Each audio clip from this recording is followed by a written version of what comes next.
Hello, everybody, and welcome back to Only Stupid Answers. This is the show where we answer your questions about movies, TV shows, comic books, Fantastics, Fours, and much more. I'm your host, DJ Wooldridge. With me, as always, is Roxy Stryer. How you doing, Roxy? I didn't know how many Fantastics there were until 4. Until 4. Fantastics. Did you know, we're going to get into this more, did you know that there have been 4 live-action adaptations of the Fantastic Four? Can't wait to hear about it. Yeah, so... For long-time listeners of the show, we're going to be experimenting with the format a little bit, trying to do things a little bit different. We're going to be a little bit more focused in this episode, really drilling in on the upcoming Fantastic Four movie, which is hitting theaters, should be hitting theaters in 2025. Obviously, there's the news of Julia Garner being cast as Silver Surfer. We're going to be getting into all of that. But if you like it, share this out. Tell people. Let them know. We're going to be trying to do different stuff and seeing what people like and don't like. If you've got notes, leave them in the comments. And if they're nice, like polite nice, I'll read them.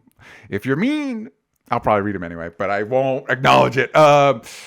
So this week, we're talking about some Fantastics Four, but a little bit business up top. As always, if you want our Patreon exclusive show, like What We're Into or Spider-Versity, you can do that over at patreon.com/onlystupidanswers. If you listen to this on Spotify every week, we ask a question. Last week's question was, what's your preferred streaming service?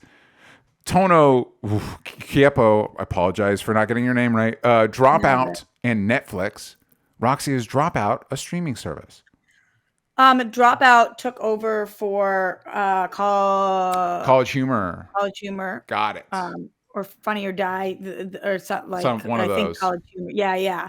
And is awesome. I watch their stuff all the time. And that's like that's not like a channel. That's like a full-on streaming service. There's an app. I don't actually know because I check out a lot of their stuff on YouTube. Okay. I was going to say, because you and I work for a channel. It's called Dropout TV. Let's see if they call it a streaming service. Yeah, because I'll be interested, because you and I worked for a company that tried to do their own streaming app, and it did not go the way they hoped. I do know what you're talking about, but maybe I'm just watching some of their biggest things, because, Dropout TV,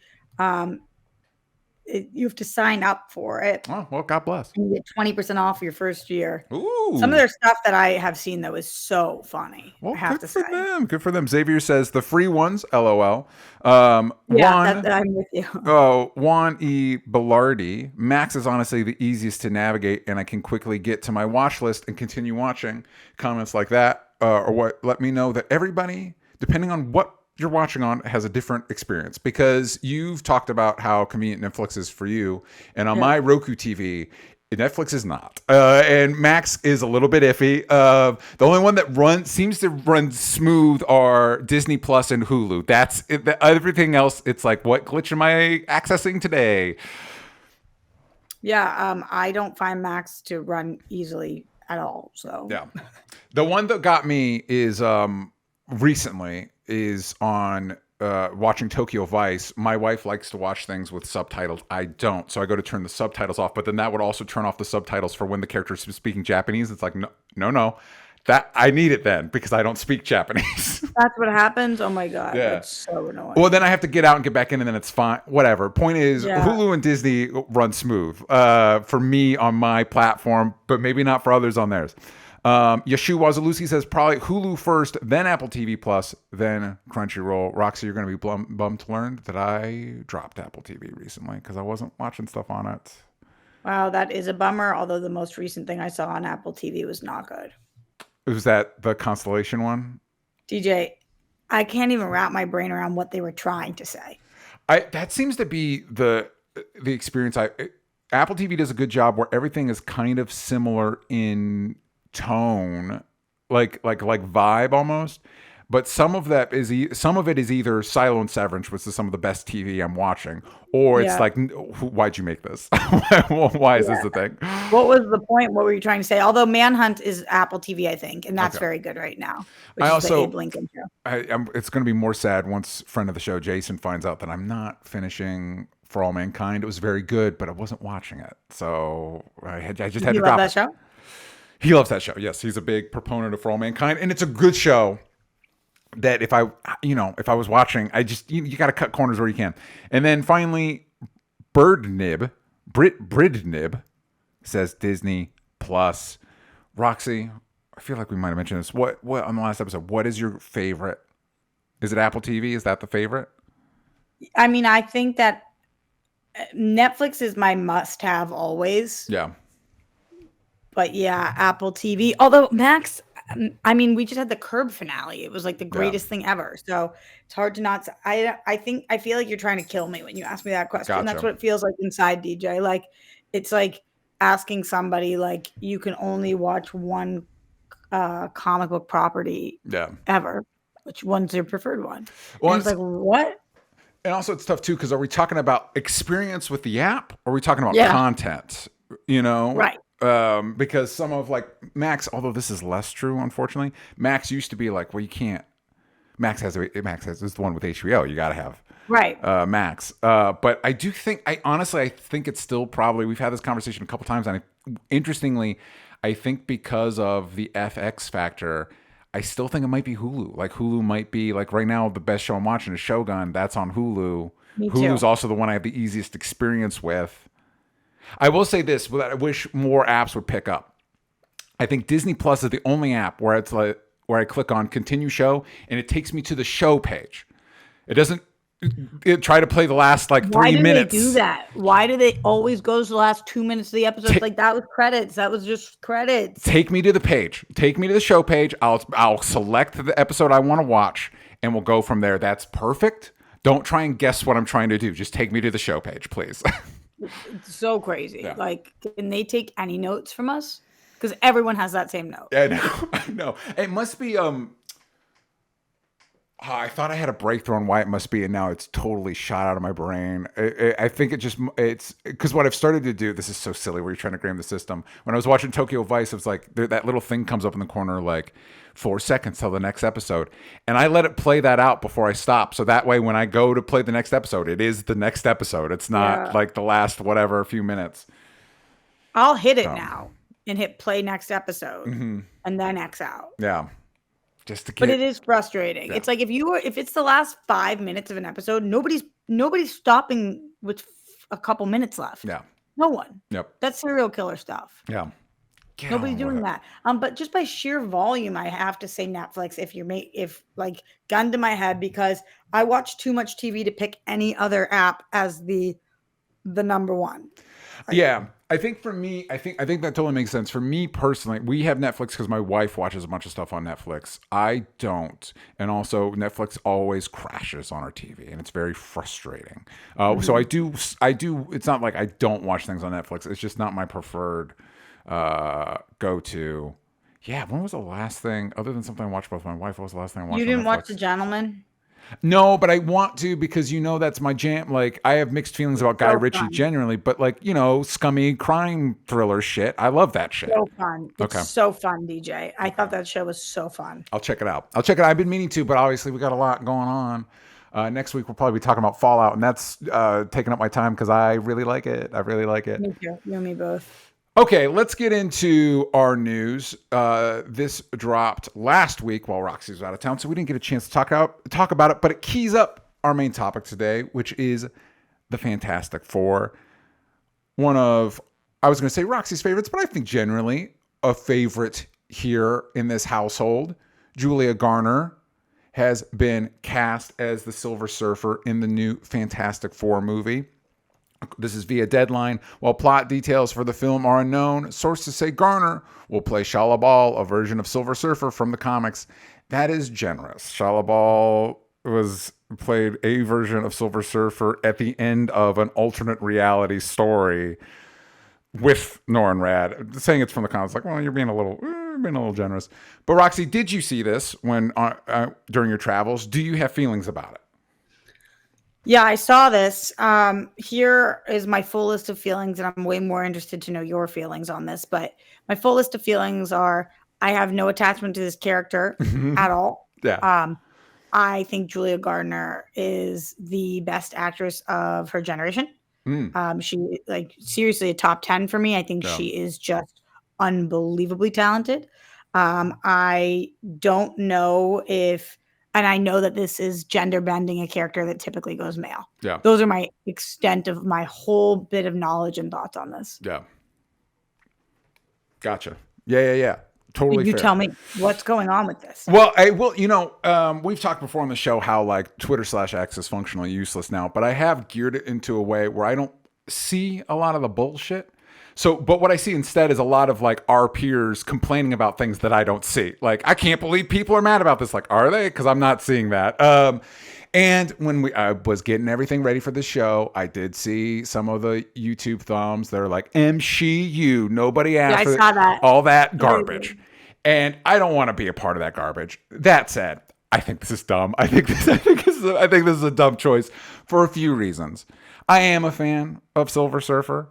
And I think like, okay, so if you wanted to change the gender of the character, I don't know that Julia Garner would be my first choice in that situation, mostly because I know she's incredibly talented. So I am more than willing to eat my words when the movie comes out, and she's great. But I know her more as Girl in Peril. Like that's like the assistant Girl in Peril, Royal Hilltail Girl in Peril, the Americans Girl in Peril. We have gotten a lot of great memes on Twitter/X of people taking clips from Ozark, which I haven't seen, of her screaming various things. And like, you know, Silver Surfer to Galactus or Silver Surfer to Reed Richards, and it's just her from Ozark screaming like they're going to have to kill her or whatever. And I'm like, this is funny. I'll give you all this. This is very funny. So maybe in Ozark it's different, but it's just one of those like, I would think somebody a little bit more alien feeling, like a I know Charlize Theron was at the end of Doctor Strange, spoilers for that movie, but like a regal alien Charlize Theron, maybe an Anya Taylor-Joy. I feel like that would be. I feel like that's so Julia Garner's lane. Really? Exactly. Yeah, the people that you just said is exactly like, she strikes me as similar to an Anya Taylor-Joy, or who's that girl that we love from that horror movie where they play a game where you have to play hide and seek. No, keep going. We'll get there. Hold on. The girl, she's blonde. For Ready or Not, that movie? Yeah. That looks like Margot Robbie? No. No, it's not Margot Robbie. She's the star of the movie, and she's playing hide and seek. Play at home. Play at home, everybody. Tell us in the comments. What are we getting at? People, I always think she looks like Anya Taylor-Joy. She's like a horror scream queen. Samara Weaving. Thank you, Mike. Yeah, that's Yeah, that's who it is. Margot Robbie. Well, she looks like Margot Robbie is what I said. She looks like Margot Robbie. I thought you said it's Margot Robbie. No. She looks like the girl that's famously, Okay. That movie was great, by the way. But I find her to be in the same category as Anya Taylor-Joy, Samara Weaving, Julia Garner. Yeah. And so she kind of has that alien vibe. But to step back for a second, DJ, can you just give me like a brief bullet point on Silver Surfer? Yeah. So traditionally, Silver Surfer is a character named Norrin Radd, who is an astronomer on a planet. Am I going to remember the planet right now? Oh, no. What's his planet name? Doesn't matter. He is an astronomer on an alien world that Galactus shows up, and Galactus eats planets, and he's going to eat their world. And Silver Surfer makes a bargain with him that he ends up becoming Galactus's herald, which functionally he's going to find other worlds. Hopefully, Zenla, that's his planet. So Galactus is going to eat Zenla. So Norrin Radd's like, don't do that. I'm going to help you. If you make me your herald, I'll find you 100 other worlds to eat instead of Zenla. And so they leave Zenla behind, including the love of Norrin Radd's life, which is Shala Bal. And that's, where we meet him is when I think he's been doing it for like years or maybe even centuries. They come to Earth and encounter the Fantastic Four. And through the humanity of the Fantastic Four, and specifically Sue Storm, Silver Surfer is able to regain a semblance of himself, and they're able to stop Galactus from eating Earth. But then Silver Surfer is banned to Earth until he gets his own comic, and then he's able to explore the solar system. And he kind of he's famously a character that Stan Lee has said is one of his favorite creations. And he's kind of just kind of like Doctor Strange is the hub for which a lot of the supernatural characters circle around. Like he's kind of the tip of the spear when it comes to the supernatural characters. Silver Surfer is similar to that. And like Doctor Strange, tends to be a conduit for the bigger cosmic stories in Marvel. And he's a very cool character. And I think that also one must admit, is I'm going to be like, I don't like this. The character's name is Silver Surfer. Like it's, it's silly comic book shit. But I will say any of the actors that that were circling Reed Richards probably would have been a good choice for Silver Surfer. I think Dev Patel would be amazing. Although having just watched Monkey Man, I'm convinced he'd be amazing at anything. He could pretty much do anything. Matt Smith would have been good. I think my issue with this is not only is it's not just Silver Surfer's a girl now.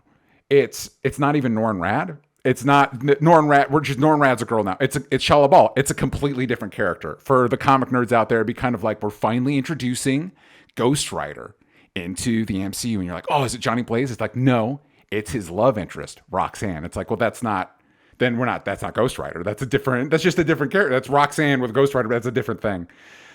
I'm trying to think of, because I have seen a couple Fantastic Four movies. Yes. Don't remember much about them. Just remember bits and pieces. The Fantastic Four movies aren't well liked. So I was like, who played Silver Surfer in the past? So Doug Jones was Silver Surfer? Doug Jones did the motion capture for Silver Surfer. Lawrence Fishburne did the voice. Lawrence Fishburne did the voice. Yeah. Okay. And Lawrence Fishburne's a great choice to do the voice of Silver Surfer. And so in the couple pages that the female Silver Surfer, and is her name Silver Surfer as well? She gets the same powers. It's I'm not hugely read up on Earth X, but it's one of those that Silver Surfer makes a deal, so now both he and Shala Bal together are Silver Surfers simultaneously. Okay, so in the couple of pages where she existed in the comics, was anybody clamoring for this, or like have people talked about that, or not that I know of, and it's led me to think of, not that you couldn't just do this just to have a more diverse cast, which I think is completely valid. I don't know I think it's completely valid. I've been trying to think of but it doesn't feel like something Marvel would do just because. So I think something that struck me that I felt like could be the reason is it wouldn't surprise me if they want to set up a romantic interest for Johnny Storm, aka the Human Torch. There was another Herald of Galactus, so different power set, but doing a similar role, Silver Surfer, called Nova. Her human name was Frankie Ray. That was a love interest for Johnny Storm, and so I think maybe we're pulling from that to. I just wouldn't. Again, this is wild speculation. This might not be how the movie plays out at all. But if you see a little romantic subplot with this version of Silver Surfer and Human Torch, don't be surprised. And I would also argue you could just do that with Norrin Rad. You could just, she doesn't need to be a woman for there to be a romantic subplot. So it feels like we're pulling from a few different iterations from the character. On a more practical note, I think, as you've mentioned, you don't remember the Fantastic Four movies that well. They're not well loved. They're not particularly well liked for the most part. And so there is it's a tricky tightrope Marvel's walking here to try and sell people on the Fantastic Four. And I feel like this is making this makes things more complicated for them. In that there's going to be it's going to draw a lot of attention to this one particular aspect. And I also think it's a no-win situation. So either this is now the MCU Silver Surfer, so we're never going to get the Norrin Rad Silver Surfer, which I think is a bummer. Or this is like a stopgap before we get to the Norrin Rad Silver Surfer, which means you're wasting Julia Garner's talents on a gimmick. Like I just don't think there's and again, maybe it's going to be fantastic. No pun intended. But it just feels like you're making things too complicated for yourself. Just do the thing. I think with the Fantastic Four, just do the thing and you don't need to. We're going to get into this in a minute, but there's a lot of talk about it being set in an alternate universe. It's no, guys, just do the Fantastic Four. You don't need all these extra alternate universe to what? To the mainline MCU where Iron Man and Captain America and everybody was hanging out. Okay. Yeah. But the same alternate universe that the Marvels ends up in? Unclear. Possibly? Question mark. Okay. Okay, so anything good about them gender bending Silver Surfer? Like, is there anything that Silver Surfer does that you're like, oh, that would be really cool to see Julia Garner do? No. But again, like maybe she's a very talented actress, and one presumes she went and auditioned for it, and so like there's something that like, oh wow, this is the thing. I don't see it. I don't need to see it. I'm just going to be a guy in the theater. Yeah, I just think it ends up making things more complicated. The only positive, and this is a real positive, is like, you know, it's not the Fantastic Four is famously 3 guys and a girl. So this adds more than I would argue there are other lady characters that could fit in there. I also have concerns, by the way, that we're already doing Galactus, first Fantastic Four movie. We're already getting the Silver Surfer and Galactus. It's like, again, guys, you're doing a lot. And I think it's just enough to just introduce the Fantastic Four to the MCU. But whatever. Do you think they might butcher this movie? You know, given Marvel's recent track record, I think there's a real, just like you and I have conversations of like, what are the chances that Superman Legacy never sees the light of day? I think it's fair to say maybe this Fantastic Four movie is going to be bad. Maybe it's going to be bad. Huh. She is currently top billed. Is she going to be like as big as the family? Doubtful. Maybe that's just because, you know, is that on IMDb? That might just be because Star Meter people buzz and like it might not be that. Sometimes when I go on IMDb, it's not the way the studio lists it. It's who's got the biggest buzz around them right now. I guess, but like more buzz than Pedro Pascal. Good point. I mean, everybody's talking about her Silver Surfer casting. We've got a question here from Leonard Kim in the Discord, which you guys can participate in the Patreon. Do you think the Julia Garner casting is further indication that the F4 could be in an alternate universe or at least a portion of the movie? If so, do you think it could be the same universe that Monica Rambeau got stuck in the Marvel? So this was kind of your question as well, Roxy. Are you up to date about the conversations? People think that this Fantastic Four movie will be set in an alternate reality from the Avengers. The only thing I know is after I saw this casting of Julia Garner, a lot of people thought that Marvel was doing this so that people wouldn't get confused with it being in our current timeline or current reality, because that way they would be like, oh, that's a girl, that's a guy, clearly different. Yeah. That's the only thing I know about why people think that. Again, you know, I see why people, but it's like, if this is just going to be to have this Silver Surfer interact with the classic Silver Surfer, what a waste of Julia Garner. Like, she's so just, I don't know. She would also have been a good Sue Storm, maybe a little young since Pedro Pascal is the Reed Richards. But anyway, in a vacuum. Yeah, so let's get into, that's what our main topic is going to be today, we're going to determine it here, folks. Is the upcoming Fantastic Four movie set in an alternate universe from the main MCU 616 or whatever designation that timeline is? The sacred timeline. Is it in a different timeline? And let's start from the beginning. Roxy, have you heard this group, the Fantastic Four? Have you heard of these? Once or twice, or maybe 4 times. Maybe at least 4 times. First introduced in the Fantastic Four #1 in 1961, created by Jack Kirby and Stan Lee as a response to the success of DC Comics' Justice League. There's a bunch of different stories about how this happened, but basically it was like Justice League it just come out of the gate and was doing well, and Marvel, I think it was Timely Comics at the time, was like, ooh, we need something to compete, and the head editor was like, Stan. He was their guy.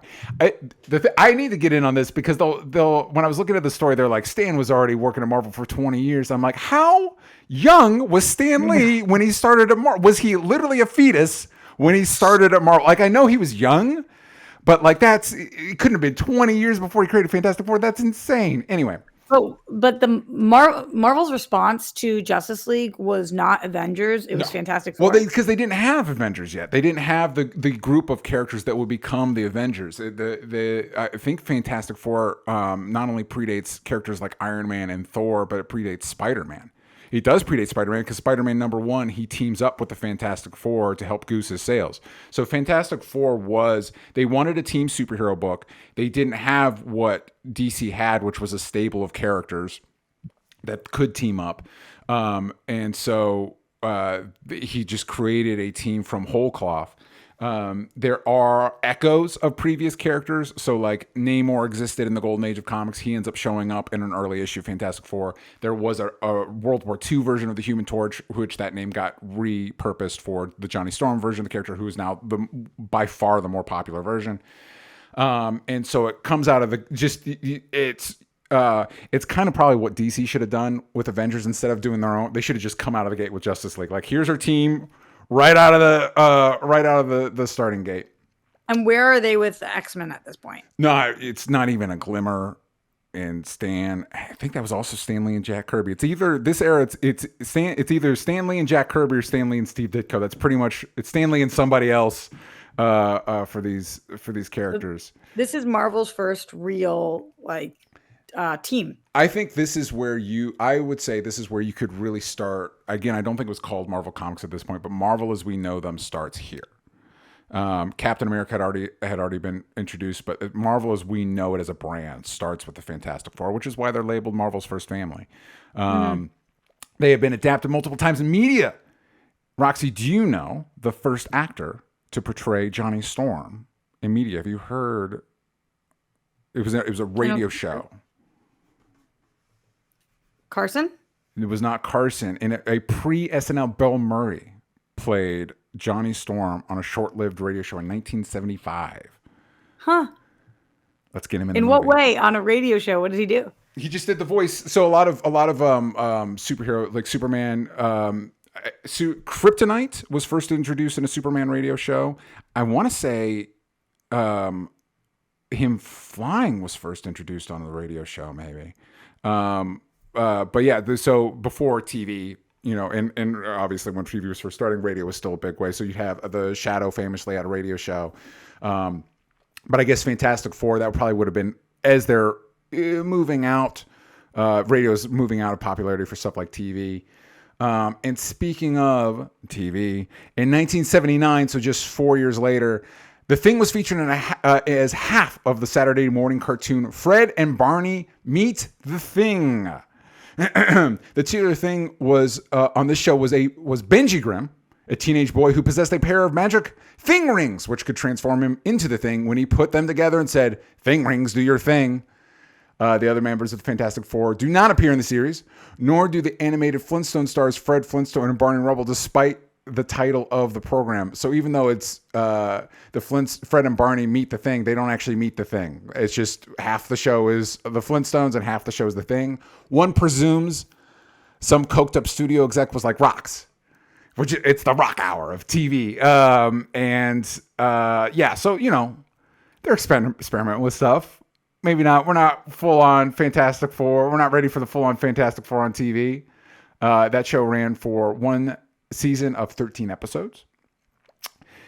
Moving ahead, we've had 4 film adaptations of the Fantastic Four. The first was the 1994 Roger Corman production that starred Alex Hyde White as Reed Richards, Mr. Fantastic, Rebecca Staub as Sue Storm, Jay Underwood as Johnny Storm, Michael Bailey Smith as Ben Grimm, Carl Ciarfialio, I hope I pronounced that right, as the Thing, and Joseph Culp as Doom. The film was made to allow Constantine Films to keep the rights to the characters, and therefore was not publicly released, though you can find it through less reputable sources, like here on YouTube.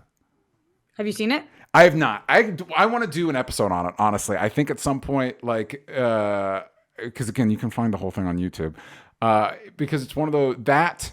And there's that failed Justice League pilot that I've never seen. And I would love to do just a full-on breakdown of those, because it's always, before the internet, that's right, everybody, I was alive before the internet as we know it today.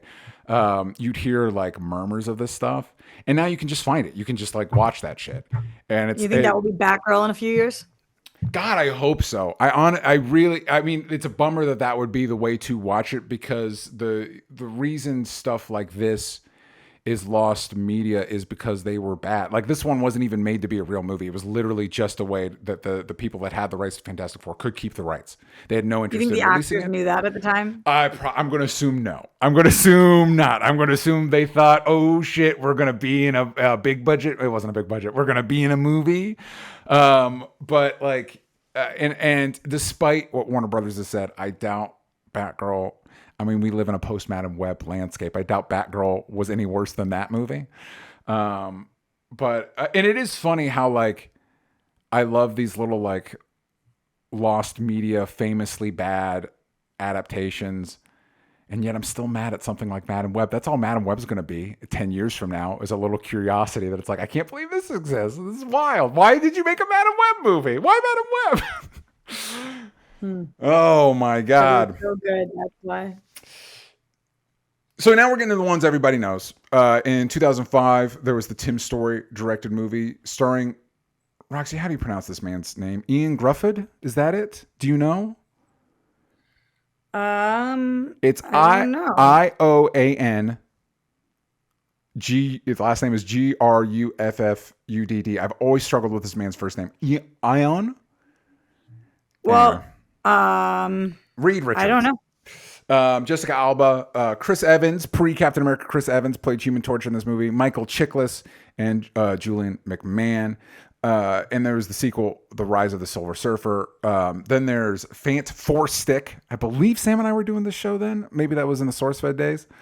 Directed by Josh Trank, starring Miles Teller, Kate Mara, Michael B. Jordan, Jamie Bell, and Toby Kebbell. That movie has a 9% on Rotten Tomatoes. Rise of the Silver Surfer, of the movies we've talked about just now, Rise of the Silver Surfer is the highest ranked at 38%. So to the thing we were talking about earlier, Fantastic Four movies, not the best received so far. How many? So of the modern Fantastic Four movies, the two I think I've seen all three. all three. I think I've so. seen all three too. I think I've seen all three too. I don't. The I first know for Tim a Story fact ones bleed that together in I my saw- brain. I know that I saw the first Fantastic, the one in 2005. I know that I saw the most recent Fantastic Four. Yeah. The only one that I'm wondering if I saw was Rise of Silver Surfer, which you said is the one that's ranked the best. Yeah. And I really don't remember. I think I might have seen that one because I know I didn't like the first Fantastic Four, so I sat out Rise of the Silver Surfer. But I think I might have caught it on TV on a lazy Sunday, and I remember it not being. People are always surprised about this. Like I still haven't seen the Ryan Reynolds Green Lantern movie, and it's one of those people are like, how have you not seen it? I'm like, well, because before I did this, I could just not see movies. I could just say no thanks. I hear it's bad, so no thanks. How wild is it that was Chris Evans? Like, Yeah. I feel like that's not talked about enough. What a comic book boy he is. Well, and what's funny about that too is because I remember, I think my first time where Chris Evans really took my notice was that thriller Cellular. And I thought like, oh man, this guy has like Tom Cruise energy in like a good way. And it's hard. It's easy to forget post Captain America that his thing was kind of like douchey cool guy. Like that was his brand. And it's funny how much that has been redefined by Captain America. Like not just his like roles, but like his persona as off camera as well. I don't think we'll ever see an actor play as prominent of two superheroes. Roxy, Mr. Ryan Reynolds is Hal Jordan and is Deadpool. Excuse me. Multiple Deadpools, multiple that's versions. A big one, but those are two different franchises. Though. Yeah. Like these both being Marvel is wild. No. What do you think the odds are? Because we keep like Sal and I from Mutant Academy, which is another show we do on YouTube. We're talking about Deadpool 2, and there's a whole sequence where they're recruiting an X-Force team, and they wanted a cameo of Chris Evans as Human Torch because they thought it'd be funny. People keep talking about like maybe in Multiverse of Madness, they're like, what if Chris Evans showed up as Human Torch? Do you think we will ever get that joke? Yeah. Okay. Will it be Deadpool and Wolverine that we finally get that joke? No. Okay. Here, I count rebuttal, if I may. Okay. Chris Evans does make a cameo in Free Guy, which is another Ryan Reynolds joint directed by the same guy directing Deadpool and Wolverine. Okay, it's possible. So I'm just saying. You don't think you would know? It depends. It depends on how they do it because the Clea reveal at the end of Doctor Strange with Charlize Theron and the Hercules reveal at Thor Love and Thunder, they were able to keep those under wraps. So I think it's like that does happen. Maybe if they shoot it on the volume, is that what it is? The Mandalorian. Maybe if they shoot it on the volume and not like on location. Although it does feel like between Deadpool and the new Daredevil show, Marvel's getting more loosey goosey with that. It's like, yeah, fucking Punisher's in the show. Here he is. Whatever. Here's set photos. Who gives a shit? Yeah. Yeah. I would like that. He's a handsome boy. Put him on our screens. Okay, so this brings us to as often as possible. No, Boston. Yeah, he's. I was going to ask a dumb question because I know, like, I want to say there was like it was probably for a car, like a Boston ad that had like John Krasinski and Chris Evans. And so I was going to be like, is Ryan Reynolds like, no, Ryan Reynolds is very famously Canadian. He's very much a Canadian boy, which is not Boston. For those that didn't know, you're welcome. I mean, closer than we are now. So that brings us to this latest version that will be hitting theaters in 2025, starring Pedro Pascal, Vanessa Kirby, Joseph Quinn, and Ebon Moss-Bachrach. This was the first image that revealed the cast. This was dropped on a Valentine's Day, if I remember correctly. And here's where we get into the theories about it being set in an alternate continuity. And it all comes... It mostly stems from this magazine, if you guys are watching the video, of Ben Grimm, The Thing, looking at a Time magazine. And I know what you're thinking, Roxy. I can hear you through the screen. You're like, DJ, can you enhance that? And boy, howdy, I can. Here you go. And I even, this is serious. This is a serious Easter egg because I put a red ring around it and there's a red arrow to the Life magazine that everybody is saying this is a reference to. I don't know about you, Roxy. I'm sure that they're right that this is the Life magazine. It's a little less clear than I think people are saying. I feel like, yeah, sure. I'm sure that could be the magazine. Yeah, I don't know, because of the flag placement too, it really looks like it. But before you told me that it was Life magazine, it to me looked like it said MIT. Yes. Yeah. And this is probably one of those things I'm going to crack wise because that's what I do. I talk trash. But people have been right about these things before. But anyway, point is, this magazine is cover dated 1963, starring famously Lyndon Johnson. And so people started talking about this as if it was an acknowledgement that this movie would be set in the 60s. And of course, if it's set, the train of thought is, if this is set in the 60s, nobody's mentioned the Fantastic Four in the main MCU so far. So how could it be? How could they have existed in the 60s, but nobody's mentioned them? I would count. So therefore, they must be on an alternate Earth. I would counter. We just confirmed that Daredevil and the Defenders are in the MCU, and nobody mentioned them before that, and they were happening at the same time. So just confirmed that there were a couple of crossovers. But it was unclear that, at least this is the way the discourse has gone. It was unclear whether, so Charlie Cox's Daredevil is like him showing up in No Way Home. Is that the same Charlie Cox's Daredevil as the one Defenders? And I think if you'd asked Marvel then, they would have said no. And I think now the answer has changed to being a yes, especially for those that watched Echo. There were some direct callbacks to things that happened in Daredevil season 1. Also, like we just saw Lyndon Johnson was in the 60s. I don't know, you, Roxy, he doesn't come up in conversation a lot. So people could have existed in a previous decade without me mentioning them. That's a thing that happens. Yeah, but I think when people say that, I mean, obviously you're speaking about a president, so it's kind of similar, but I think they mean like we needed their help. Where were they? Yeah, people do mention that with Thanos, although I will say if they were active in the 60s, maybe they weren't tip-top shape in 20 whatever when Thanos was snapping. But you are right, and that is part of the theory. That lends credence to the theory. Here's the other thing. We just got another piece of promotional art on April 4th for 4 Day. By the way, I do have to say, I love these promotional pieces. They look really cool, and they do They get me do. excited for the They movie. do. So we see Joseph Quinn as the Human Torch in flame on mode, creating a flaming four in the sky, which should technically be impossible. But hey, he's a flaming man; it doesn't matter, and it's something he does in the comics all the time. But here's what people were focused on when it comes to this theory of being an alternate universe: is the skyline in the background. Enhance. Here comes another red ring. That's how you know it's important. Fantastic Four is famously based in New York City. This does not look like the MCU background of the MCU's version of New York City. It looks like retro futuristic. I will say it looks very cool. And this has lent, instead of a stylistic choice, this has seemed to lend credence to the fact that maybe this Fantastic Four is set in an alternate reality. How are you feeling about that so far? The two pieces of evidence. Well, the buildings that we just saw look like a piece of art. It would be kind of wild to see that the three circles on spheres, or whatever, on top of each other in an actual movie. Yes. I'm wondering if people are reading a little bit too much into that, or if that is not New York, if it is, because you were just talking about Silver Surfer, you're talking about alien stuff. Like, is maybe it an possible alien that world?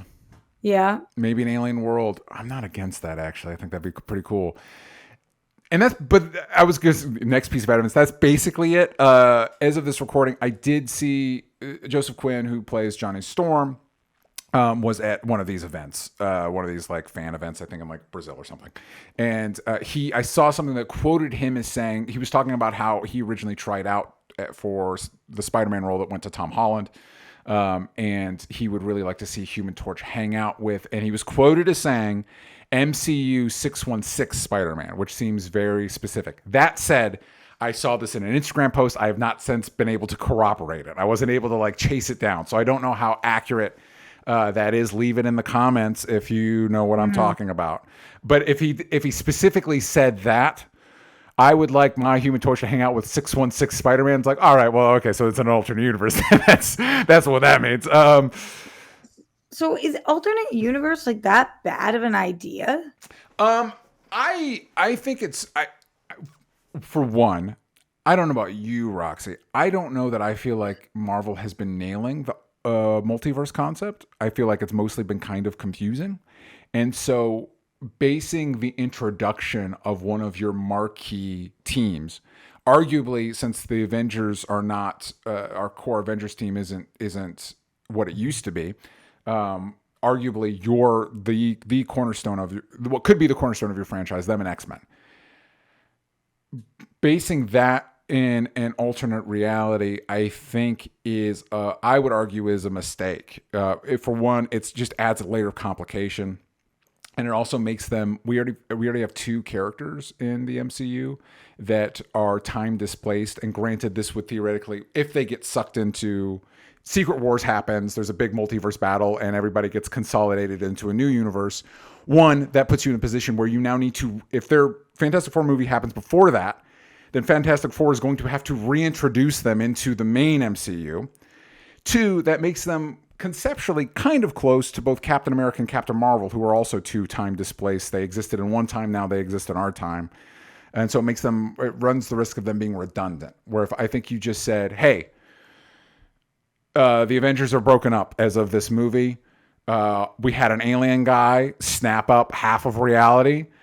We're going to send this team to do space adventures. Oh man, they got hit with cosmic rays and now they have powers. The Fantastic Four is part of our universe now. I think that's a much more streamlined introduction as opposed to, well, we're going to introduce them in an alternate universe, and that's going to set up our big alternate universe battle. And then when the big alternate universe battle, it's like when all the shenanigans around like Kara Danvers being in a different universe than Grant Gustin's Flash, even once they're on the same network, and it's like, why are we doing this? Just have them be in the same universe. why are we giving ourselves all these hoops?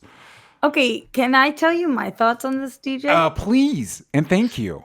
So, well, it's interesting that you just related it to the Flash Kara thing, because that is what I was thinking about when you were when you were talking about this a little bit, for the reasons that I wanted them to be in the same universe is because they were interacting all of the time. It was almost like a joint story at that point, and they all were coming up together at the same time. Yeah. Kara and Barry and even Oliver, Yeah. like they were all together at the same time. Why does Oliver sound wrong right now? No, you're right. Queen, Jesus Queen. Christ. Yeah. I was like, Ollie, jeez. Yeah. Oliver Queen. They're all coming up together at the same time.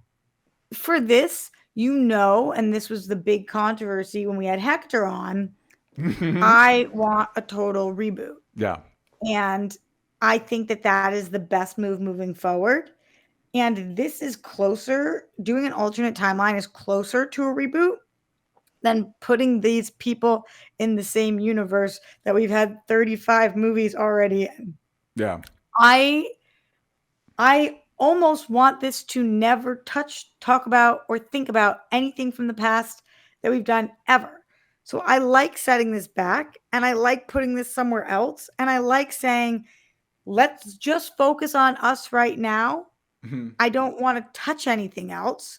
I don't want to reference anybody. I don't want to, or the people that I don't even want that to be on your mind. I just want to make a solid Fantastic Four movie. And the only thing you're thinking about is Fantastic Four universe. So that the conversations around like Silver Surfer, that's a valid one because that's a Fantastic Four character, right? Like those are the central focus, and not like, but are they going to be talking about where were they during the Thanos time and how old would they have been then? And why didn't they meet any of our characters that were back in time? And in the show, are they going to mention Steve Rogers because had they heard of him as a war hero? Whatever it is. Yeah. Like, I just want something I can watch without having to have seen 50,000 other things, even though I've seen those 50,000 other things. Yeah. I just want like its own thing. And then if you want to expand and it is doing well, then in a couple of movies, you can time travel or jump. And while that is a little redundant, at least it's not taking away from introducing our characters. Do you think, I think those are all valid points. And I think, from our conversation with Hector, people, maybe I'll remember where this is in the timeline and put a little link up in the tags or whatever to check out that video. I'm more on your side of reboot. In that accessibility, do you not think, and I think I have an argument against what I'm about to ask now, but I do feel like there is a way that, I don't know that MCU would do it, but I do think there is a way to have your Fantastic movie set in the MCU we know, but not have it be burdened by. You don't have to have seen all the other things. I do think there is a way. Yeah. Are they going to go with that way? Yeah, I think because this is where the part of me that agrees with Hector starts to kick in. I agree with Joseph Quinn. I want to see the MCU Human Torch hang out with Tom Holland's Spider-Man. I desperately want that. That'd be so cool. And that's one of my big issues with, like, guys, Wolverine's coming to the MCU. It's Hugh Jackman again. And it's like, no, I want to see the MCU's Wolverine again, hang out with Spider-Man. All of this circles around who I want to see hang out with Spider-Man. Give me Charlie Cox. We've already seen Charlie Cox with Peter Parker, Matt Murdock with Peter Parker. I want to see Daredevil hang out with Spider-Man. Like, give it to me. I want to see my Fantastic Four movie because you want to see your Fantastic Four movie. Yeah, but again, I do think, like, I hear your point, and I do think setting it in its own timeline allows it space to do its own thing. I still think they could mess that up. Because maybe they'll try and inject a Kang or whatever, and like, hey, here's how they get into Secret Wars. But not Kang. Oh my god. No. He was trending today on Twitter/X, and I clicked on it, but it was some South Korean pop star. I'm like, oh, okay. Oh. All right. Good for you. I don't know what's going on, but I support this. I think we can be done with Kang in the MCU, but whoever this Kang is, you go. It could be its own thing. I do like that. But so do you think, what if, let me throw this your way. Could this be how we get to our reboot, in that there is an Iron Man in this universe, and there is a Spider-Man in this universe, and there is a whatever X-Men or whoever, and If it's maybe alternate. it's alternate, and this will become the prime timeline. That is a little weird that it's set in the 60s, but whatever. Everything's on the table. That'd be so cool. Okay, all right. I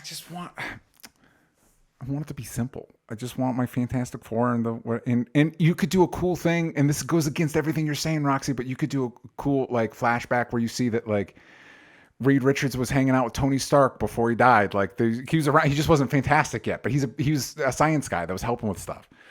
You could see that. Okay, all right. Point taken. We got a couple questions from the Discord. Jake Hefner asks, do you think having the Fantastic Four set in the 60s will help or hurt it? We were just discussing that. I think here's the other thing that we didn't mention, though, that having known you for as long as I do, you like the 60s, 70s, you like that era, so you were going to being set in that time. Totally, except for the one show that I was disappointed by from the MCU. And by one show I was disappointed, not the one show I didn't like, the one show that I went into hoping to love and didn't love, even though everybody else did, was WandaVision. And so, fun fact, the guy directing Fantastic Four directed WandaVision. So the 60s era, to me, that part of WandaVision, like, while it was really cool as a short, didn't necessarily work in the whole show the way that I was hoping it would. Well, now you're going to get a whole movie. So that does give me, what'd you say? Now you're going to get a whole movie of it. Yeah, so that does give me cause for pause, but I do love the 60s. I do love the 60s, 70s. So fun. I love period pieces in general, but like the costume makeup vibe of 60s, 70s, at the same reason that I love when they go to the 90s, like there's just such a distinct vibe about it that's really cool. No. Second half of Jake Hefner's question, what lessons do you think should be taken from the previous two iterations of FF4 to make sure this one is the best it can be? Well, what were the biggest complaints, DJ? Well, I think I don't remember the specific complaints, although I will say that the fact that we don't remember it is kind of telling, and that they were not memorable. I think for me it would be, I think make it more memorable, and I think lean into, because the Tim Story ones leaned in the family aspect. I think there was, I will say, for Fant Four Stick, the Josh Trank movie, I would argue, even though there's some interesting aspects to the body horror element they tried to introduce, I would say do not go too far afield. Kind of stick to the core of the characters. To that point, that's probably one of the reasons why I'm a little nervous about this alternate reality, yada, yada, yada. It's like, ooh, you guys are going a little far afield. I know it's weird for me to say this, but I'd play it a little safer. But the Tim Story ones did stick to the core of the characters, but I think it felt more sitcom-y. And so I guess the counter to that point is, and maybe this is a good reason to introduce the Silver Surfer, the Fantastic Four is a great avenue to explore big ideas.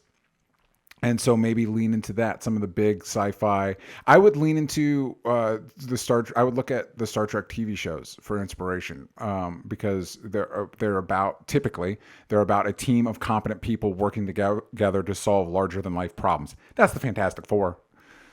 So I think that when I look back on the movies that I don't remember well, I don't remember disliking any of the chemistry. Yeah. I don't remember the casting being the issue. I feel like this all comes down to script. Yeah. Yep. I agree. Mike Joyce, everyone online seems excited for F4, even though they've never had a good movie. Do you think it can live up to the hype? This goes back to the question we were asking of, will they mess it up?